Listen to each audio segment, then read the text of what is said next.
All right, good morning, you guys. We took a brutal L today. Um, we just didn't give enough room for our stop loss to let our trade play out. But it instantly shot to TP after it stopped us out. So we swept these lows, and then we came up. Um, we came up, created this fair value gap. We filled this fair value gap. I entered off of the candle close of this guy. This is where we got filled, and I mean, it just shot straight to our TP. And then after that, it went straight to our take profit. Um, and I think this is what I get for trading on PPI. I told you guys I probably wasn't going to trade today. I shouldn't have. Price did not move that well. I liked how it was moving in the beginning, but then after that, it just, I don't know, I didn't like how it was moving.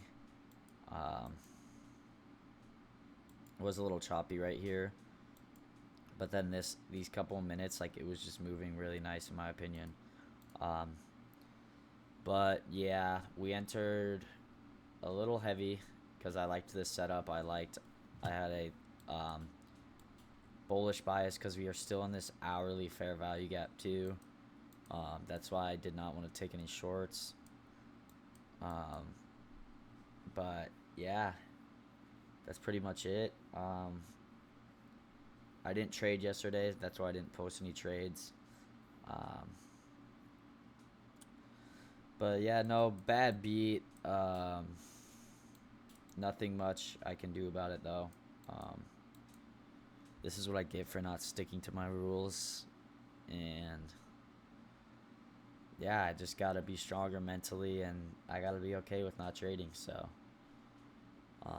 on Monday, if a paycheck goes through, I think I'm opening another eval.